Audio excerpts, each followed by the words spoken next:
ഒരു വലിയ ഉസ്താദിന്റെ ഒക്കെ അടുത്ത് പോകും, വലിയ ഉസ്താദിന്റെ അടുത്ത് പോകും.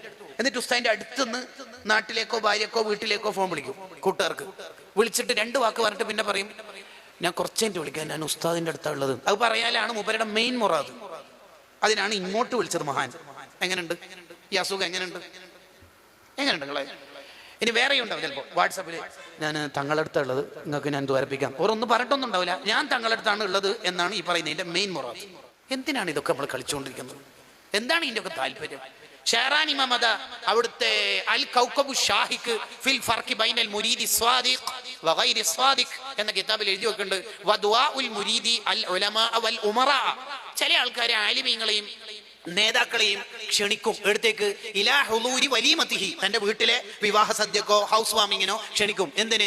ലിയശ്റഫി ഖുലൂബിൻ നാസ്, ജനങ്ങളെ മനസ്സിൽ ഭയങ്കര മൂപ്പരുടെ നിക്കാഹിനെ ആരെല്ലാം വന്ന് ആ മൂപ്പരും ഡയലോഗുകൾക്കും, എന്റെ 4 മക്കളുടെ നിക്കാഹ് കഴിച്ചത് ഇൻഷാ അല്ലാഹ് ഓറിപ്പം വരും, കുറച്ച് ഇപ്പം വരും, ഇങ്ങനെ സ്റ്റെപ്പായി പറഞ്ഞു കൊടുക്കും. അതിന് ഷെഹറാൻ ഇമാം ഒരു ഖബർ പറയുന്നുണ്ട്, വദാലിക മിൻ അസ്ബാബിൽ ഹലാക്ക്, അവൻ ദുനിയാവിലും ആഖിറത്തിലും നശിച്ചു പോകാനുള്ള ഒരു കാരണമാവുന്നല്ലാതെ ആഖിറത്തിലൊന്നും അതിനെ കൊണ്ട് കിട്ടാൻ പോണില്ല.